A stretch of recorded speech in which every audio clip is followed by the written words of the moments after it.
Good evening. It's actually evening. I don't say that very often. It's still the 28th of April. Man, are we pumping out videos. You're like, holy crap, Mike. We're stuck in a time loop. Yes, you are. And you have had the luxury of being pretty up to date. Because I was only doing 2 videos a week, and I was just literally probably only a few days behind. As you probably are already figuring out, you are already probably 2 weeks behind. Well, don't worry, you will not go any further than 4 weeks. That won't happen. I'll start pumping them out faster. But 2 to 3 weeks, 2 weeks is the sweet spot. That's where I want to stay at all times. Sometimes it will get pushed a little bit past into the 3-week mark. Sometimes it flirts with 4, but I try not to let that happen. And the reason why is because I need to take video when we're actually doing stuff to take video with. And I need to be at least 2 weeks ahead, so that way it takes a lot of pressure off of me of having to get videos out. Yes, I do have Starlink now down here at the South Farm, but it is still nothing compared to fiber optic in the city of Swift Current. I can do 1 video a night here, maybe 2, maybe 2, depending on the size of that video. Up north, or in Swift Current, I should say, I could probably do 7 videos in a night. I could do 10 videos in a night. Like, it's just, and big ones. So it's not even comparable. But it does help me get a video up a night if I need to, if I get a bunch of backlog. So anyway, prepare to be 2 to 3 weeks behind. That's just how it works for Mike while he's farming. Because there's lots of times where I'm just too busy to record, got too much going on, I'm on the road, so and so. You guys get it figured out. You guys got it. But anyway, we're in the case 9380, and we are on our maiden voyage. We're basically just going to go down and see if this thing pulls it okay, kind of get a feel for it, to know if this tractor would be perfect for this operation. Got the Dagoman 40-foot Protill back there. We got our John Deere guidance with our John Deere steering wheel. Oh, but I better start slowing down here. With our integrated auto steer. Shift in this old girl is 2 hands, a clutch, and maybe even the deaccelerator. So there is definitely no recording while I'm trying to shift this thing. The power shift is nice, by the way. We had 2 power shifts and 1 manual. But anyways, here we are. So let's wing this puppy out.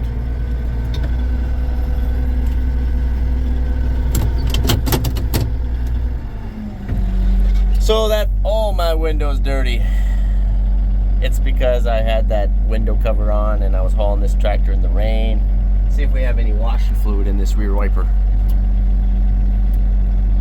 It would be too awesome if we did. Still holding it. Still holding it. Come on. Anything? Nothing? Nothing? Nothing? It's not happening, Mike. It's not happening. Okay. Alright, well, the Protill needs 4 hydraulics to operate. Fortunately, we have 4 hydraulics.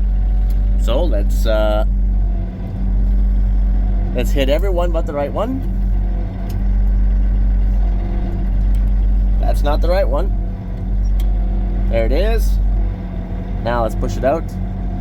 Sorry, you guys can't see crap. There it is.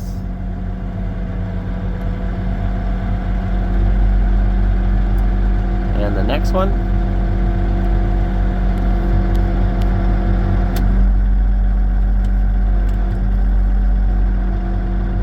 There it is. Let me get these hydraulics figured. Man, those hydraulics are a little fast. Mike, what is your flow in this thing? Terrible compared to the new tractors. This thing probably has, what, 45 gallons a minute or something like that, versus our new John Deeres, and all the new tractors have twin hydraulic pumps.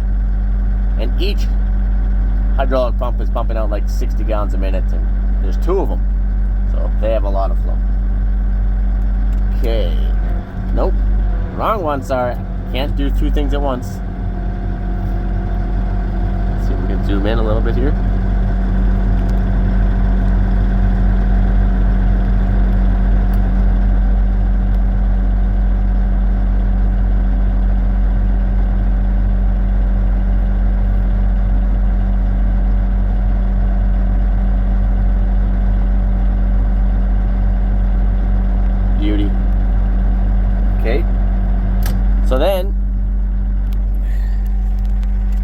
two hydraulics need to be in float.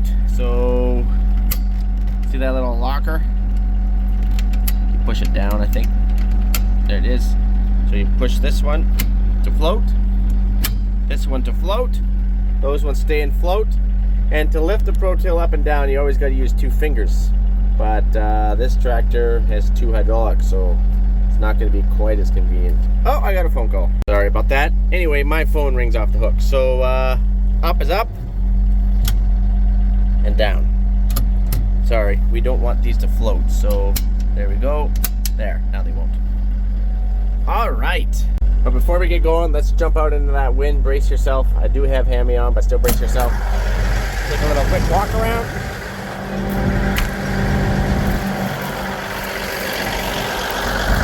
All right. So you can clearly see I got my John Deere bubble up on the top of the roof. It does look a little strange. John Deere on top of the red. But anyways, so I did buy this tractor at Richard Brothers. I did notice that this valve stem here is leaking a little bit of chloride. So we're gonna get that fixed up ASAP. He is bringing down a new tube. Hopefully the previous owner has the chloride in tubes. And I just sure hope it isn't just tubeless, which means it's just gonna eat out that rim. Anyways, we'll find that out. But all 8 of these tires have chloride in them. Oh, and by the way, I did weigh the tractor, and it weighs 43,000 pounds. So now we know. So it's weighted up about right, 400 horsepower. 400 horsepower. Oh, I gotta show you this Mickey Mouse outfit we got going on here. Check this out. So, I didn't know, oh, a crack there, hit puberty at a late age. But anyways, I need a new one of these, and I need an actual case pin. I forgot to order a new case pin. It did not come with a case pin. And then this is the pin keeps the pin from popping out. It's actually been broke. You can clearly see, I'm gonna order a new one of these. So now I just threw a regular smaller pin in. It just happened to be what I had, and I stuck a chain in to kind of keep it there. And then I stuck a bushing in there because the Protill's a Cat 5. And I put like a Cat 3 pin in. Anyways, it will do for what we want to do. So, I do like the Degelman Protills. Unless you get them in mud. Then it's not fun for anybody involved. But this is the Protill that we have here at the South Farm. And I also have one of these up at the North Farm as well.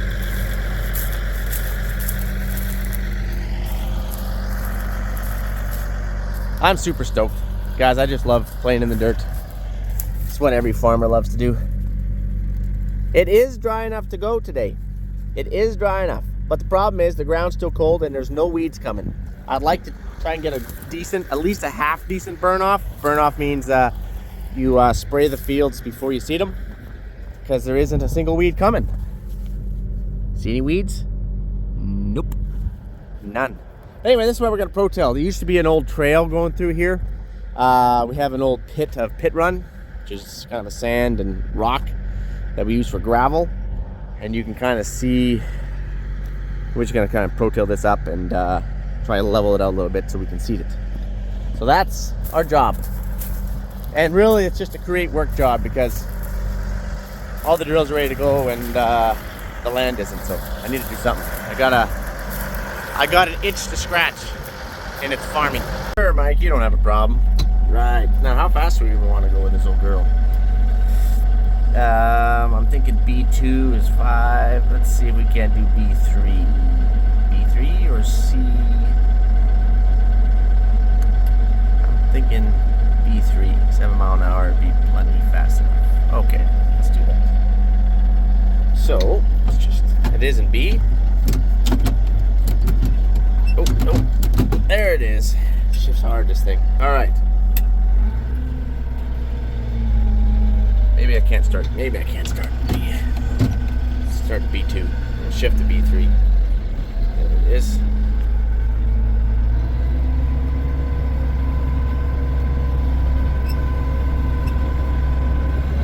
Maybe I can't shift to B3. See if I can do this while I'm holding you guys. I don't think I can do this, but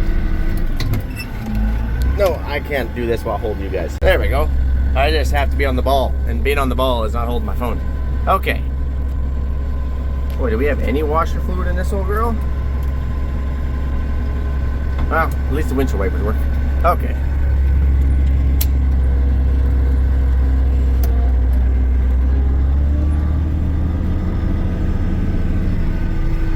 I want to put a little more heat in this engine before we get all wild and crazy.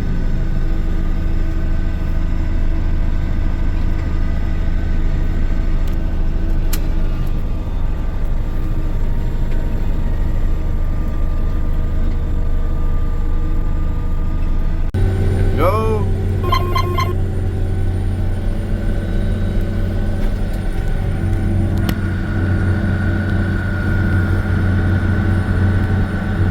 We are cruising at 6.3 miles an hour.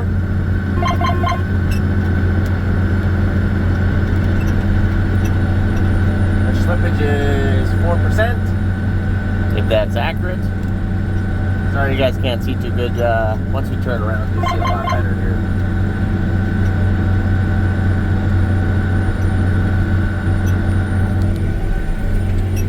Here's our slippage.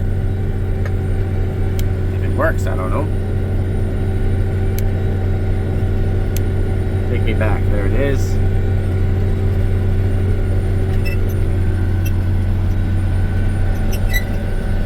So that's how loud it is. We're at 2,000 RPM. Pretty much wide open.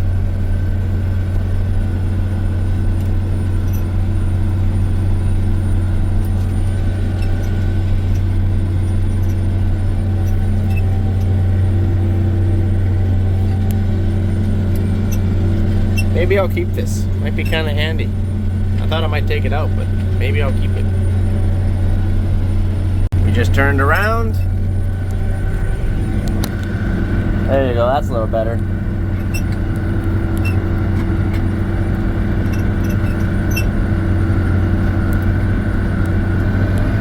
Oh, we can go faster. Holy crap, we can rev 2,300. Well, I don't think we want to do that. Let's back her down here. All right. I like to keep it at 2,000 or less. Maybe even a little less. Sure. 18, 15, 19. Sounds good. Awesome. Just playing around here. I'm digging this thing. I'm loving it. It's pretty freaking awesome.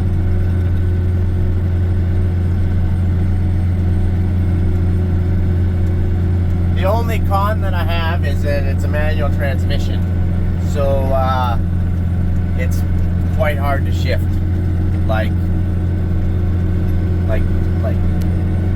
Yeah, you gotta get the idea. You can get them in power shifts, but power shifts will run a heck of a premium. Man, power shifts are, because they're handy, they're nice. They're just a lot of money. But other than that, everything seems to be working. We got our alternator fixed, we're charging. We're full of fuel, we're mapping. We have auto steer. And we're turning soil. Is there anything better than that? Turning soil. You can kind of see it's kind of uneven, that stubble. Hence the trail that was across here.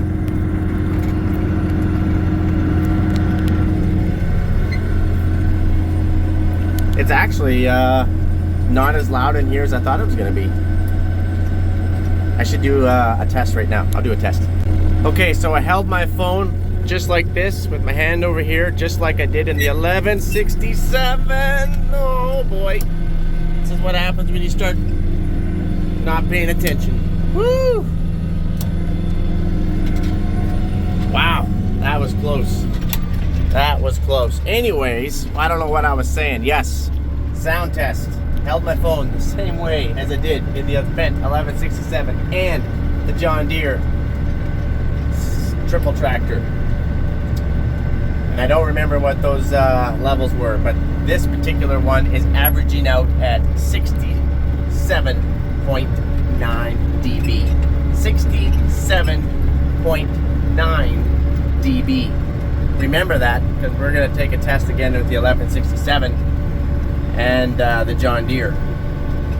Without going back through my videos, I can't remember, but it was right in there somewhere. I remember a 68. I remember maybe a 69. Anyways, with the Fendt 1167, it was hydraulic whine. That's what's really loud with it. Put this thing back on the ground. Roll a little coal. Oh, this thing doesn't even roll coal. The engine's in too good a shape. Beauty.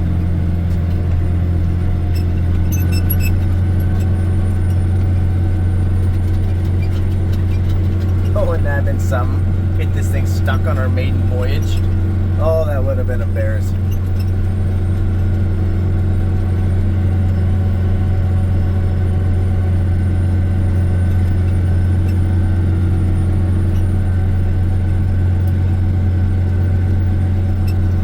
So I hope to take this tractor north. It's going to do the harrowing, hopefully. And any protilling that might need to be done. I'd like to take some hours off the Fendt 1167. That's quite pricey. So I would prefer to harrow with this tractor if I could. If I could harrow with this tractor for 2.5 years, I paid for it.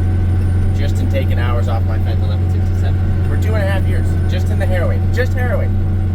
Just harrowing. That's not doing full protilling and so on and so forth. Now, don't get me wrong. I do enjoy running the Fendt 1167, but at the same time, they are pricey to run.